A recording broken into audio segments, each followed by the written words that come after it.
Pierre de Gaëtan Njikam, bonjour. Bonjour Aïe, Hichem. Vous êtes d'abord bordelais, vous avez choisi le terroir et le territoire en vous installant dans une ville de province, ce qui n'est pas un peu un choix habituel. Généralement, on choisit les grandes villes. Paris. Vous avez fondé les journées de l'Afrique et de ses diasporas en 2013. Vous avez maintenant à peu près 9 ans d'existence, même en dehors de ces années de Covid. Mais c'est-à-dire qu'aujourd'hui, dans quelques jours, ça sera les journées des diasporas. Donc c'est le 24, le 25 et le 26 mars. Pour clarifier d'abord l'univers sémantique de cette expression, comment définir ce mot? Les diasporas africaines peuvent être définies comme l'a fait l'Union africaine en 2004, en définissant les diasporas africaines comme étant les originaires du continent africain et leurs descendants, installés temporairement ou de manière permanente dans les autres pays qu'autres que le continent africain, désireuses de participer au développement économique et social du continent africain et à la réalisation de son unité. D'ailleurs, l'Union africaine définit les diasporas comme le 6e continent, c'est dire l'importance. C'est la sixième région de l'Union africaine, mais c'est aussi la énième région de la France. Oui, absolument. Absolument. Alors, pour mieux saisir l'enjeu, comment établir, est-ce qu'aujourd'hui on a plein de données sur ces questions-là, mais les choses ne sont pas tout à fait précisées, notamment à travers les différentes initiatives, mais est-ce qu'on a une typologie claire de cet univers? Alors, pour ne parler que de la France particulièrement, on peut considérer qu'aujourd'hui, les diasporas africaines représentent 20% de la population française. Ces 20% recoupent d'abord les immigrés, mais également leurs descendants, c'est-à-dire les troisième et quatrième générations, qui représentent un total d'environ 8 millions d'habitants aujourd'hui sur le territoire français. Donc, soit parce que ce sont des parents venus et nés ailleurs, soit ce sont tous ceux qui sont des descendants et qui sont nés en France et qui n'ont de relation avec le continent africain que de manière affective ou professionnelle. Donc, on a plusieurs constats à faire par rapport à cette typologie. D'abord, une très forte féminisation de cette diaspora africaine, une orientation essentiellement estudiantine de cette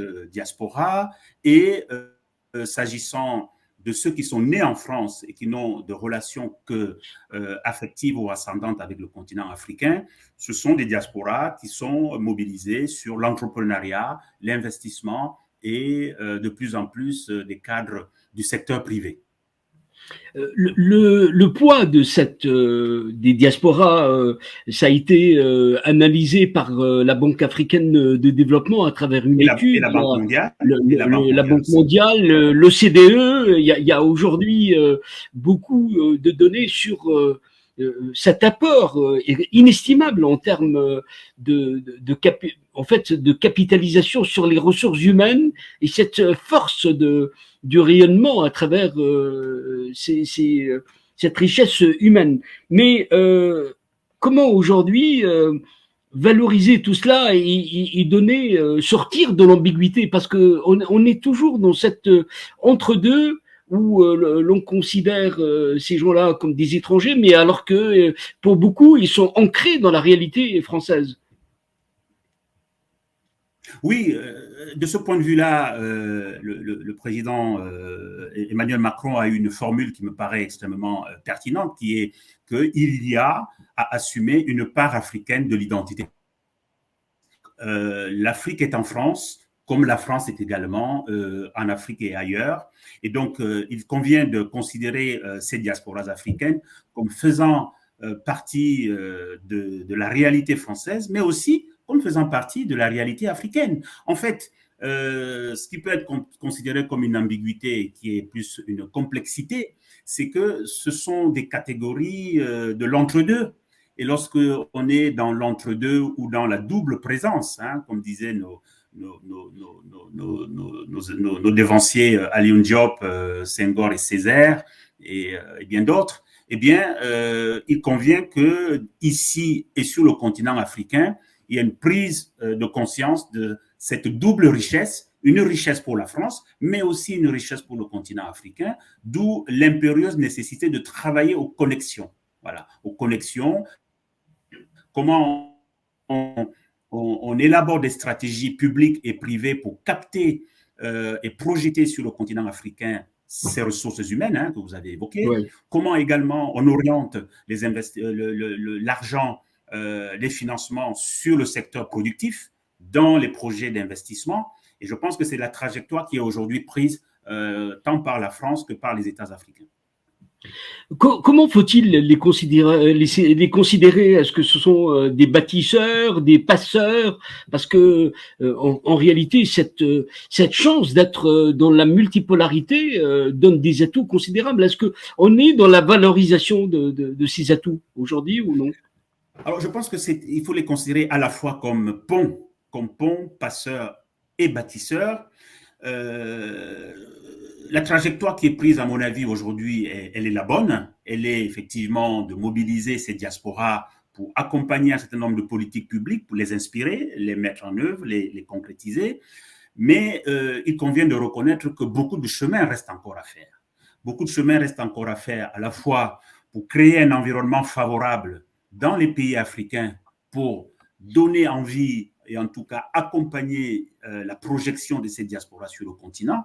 Beaucoup reste encore à faire aussi en France, à la fois dans les imaginaires et les représentations des nouvelles générations politiques, parce que, et là, le contexte électoral se prête bien à voir comment on pourrait justement travailler, pour ne pas dire imposer cette thématique de l'Afrique et de ses diasporas dans les discours politiques, mais surtout dans l'agenda à venir de celle ou de celui qui pourrait gagner cette élection présidentielle.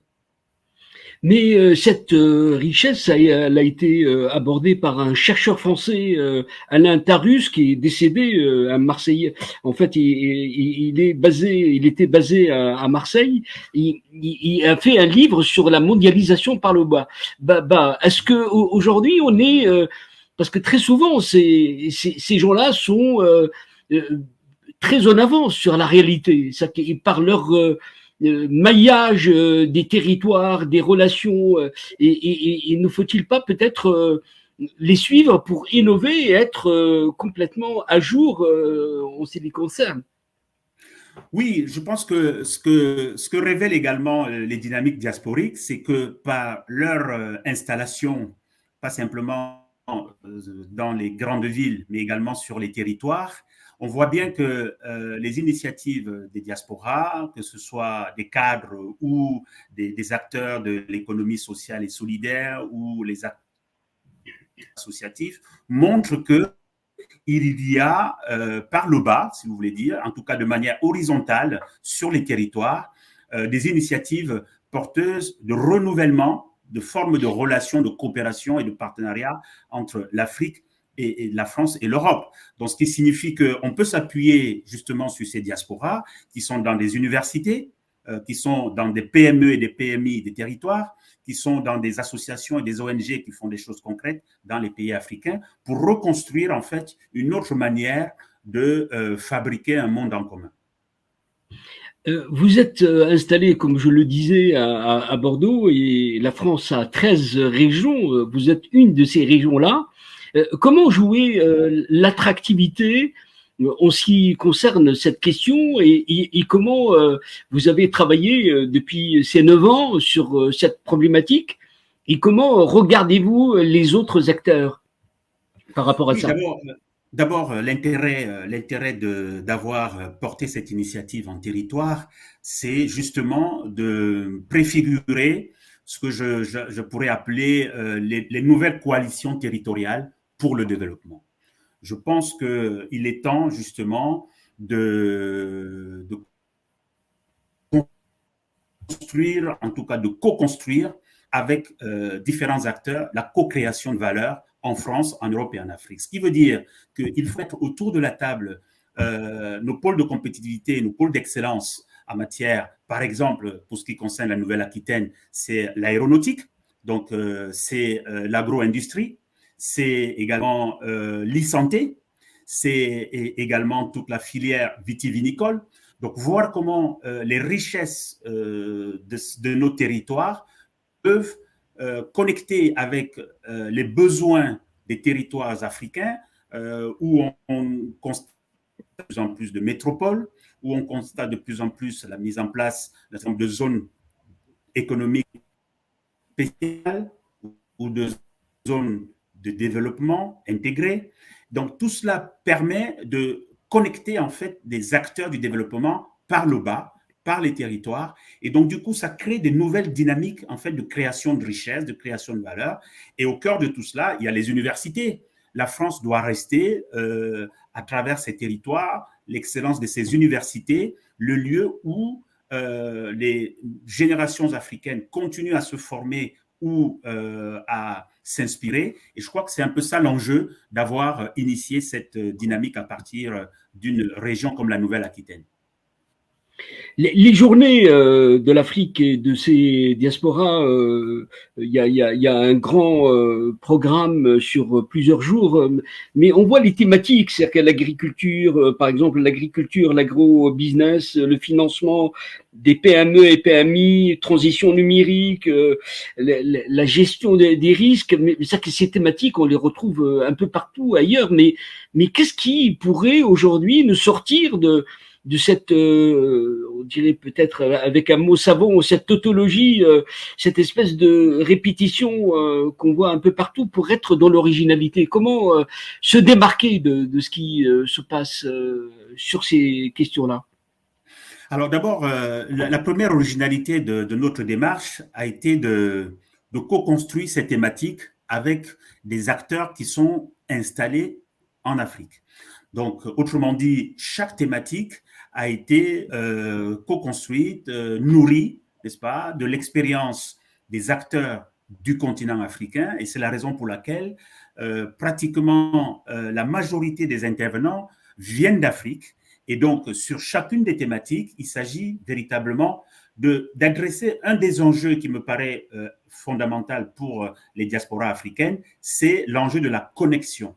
Comment on avance de manière connectée, à la fois dans la manière de penser les événements, dans la manière de les mettre en œuvre et dans la manière d'anticiper le suivi, n'est-ce pas, de ces événements. Autrement dit, les rencontres de Bordeaux vont être des rencontres, des solutions, des rencontres opérationnelles qui permettent donc de réunir autour des tables rondes des gens qui ont des choses en fait à construire ensemble par la suite.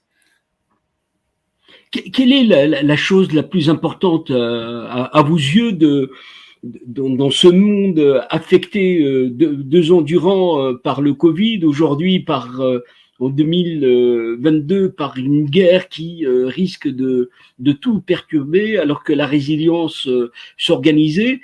Comment voyez-vous tout ça? Eh bien, d'abord, je pense qu'il faut être extrêmement conscient de l'urgence de la paix. Hein. Il n'y a pas de processus d'épanouissement, de développement, de création de richesses à partager si on n'est pas dans un environnement pacifié, si on n'est pas dans un environnement, effectivement. Je pense qu'il y a là, et cette paix n'est pas, c'est une paix qui doit favoriser les mobilités, donc d'où l'importance du commerce, d'où l'importance de l'économie, hein, d'où l'importance de dépasser également une approche belliqueuse des frontières. Je crois que ça, c'est vraiment, et je crois que l'Afrique a, de ce point de vue-là, des enseignements à donner, n'est-ce pas, sur la manière dont elle réussit effectivement à dépasser une histoire qui lui a été effectivement écrite, mais dont elle s'approprie pour regarder vers l'avenir. Donc je pense que le facteur de la paix et de la stabilité est important. La question de comment on donne un horizon également aux jeunesses africaines est important. Donc ce qui veut dire qu'il faut mettre l'accent sur la création d'entreprises, la formation. Voilà. Donc voilà les enjeux qui me paraissent importants. Très souvent, on parle de la France, capitale de l'Afrique, mais vous êtes, vous, au cœur des régions, comme je le disais. C'est que comment aujourd'hui réinventer le territoire et faire profiter cela à cette dimension diasporique qui est une richesse inestimable de la France, très souvent ignorée. Hein. Oui, oui, ben parce que on n'a pas changé de logiciel. Parce qu'on n'a pas changé de logiciel, je pense qu'il est urgent de vraiment de sortir d'une approche jacobine de la relation avec l'Afrique et l'Europe. Je pense que les choses se font et en même temps à Paris, et en même temps ailleurs, et en même temps sur le continent. Et pendant qu'on ne change pas le logiciel, eh bien, l'Afrique est en train de partir Oui. D'abord sur son propre chemin ou sur le chemin d'autres puissances. Peut-être il y a un point tournant et on s'en est pas tout à fait aperçu. La France s'est rendue compte de son enlisement en Afrique et des erreurs commises. Et je pense que le fait de s'accoupler dans cette approche avec l'Europe, jouer la carte de l'Europe et de l'Afrique, c'est un élément peut-être essentiel pour l'avenir. Et on voit que c'est vraiment le bon choix qui a été fait autour de ça. Oui, alors, donc, de ce point de vue-là, effectivement, le choix en termes de cap, il est bon. En revanche, il faut rester vigilant sur une sorte de dissolution des problématiques qui consisterait effectivement à ne pas se rendre compte que même quand on choisit effectivement un cap européen, il faut bien qu'il y ait des puissances motrices, voilà, comme ça s'est fait avec l'intégration européenne. Il y avait un horizon européen, mais évidemment que la France, l'Allemagne et au-delà l'Italie, effectivement, étaient motrices ou moteurs de la dynamique européenne. De la même manière, si on veut une vraie construction euro-africaine, il faudrait effectivement que les pays comme la France, l'Allemagne, et de notre point de vue aussi du continent africain, que le Rwanda, le Nigeria, l'Afrique du Sud, le Maroc, le Sénégal, le Cameroun, pourquoi pas, beaucoup d'autres pays, effectivement, soient également proactifs. Donc, le cap européen ne doit pas glisser vers une sorte de dissolution des enjeux. Pierre de Gaëtan JICAM, je vous remercie d'avoir été avec nous. Je vous rappelle que vous êtes le fondateur des Journées de l'Afrique et de ses diasporas et que vous êtes aussi le directeur général de la fondation Pierre Castel Agir avec l'Afrique. J'espère qu'on aura bien d'autres occasions pour pouvoir développer cette question essentielle qui est très souvent méconnue. Eh bien, je pense que je vous donne justement pour cela rendez-vous à Bordeaux les 24, 25 et 26 mars prochains. Merci, à très bientôt. Merci, Hichem.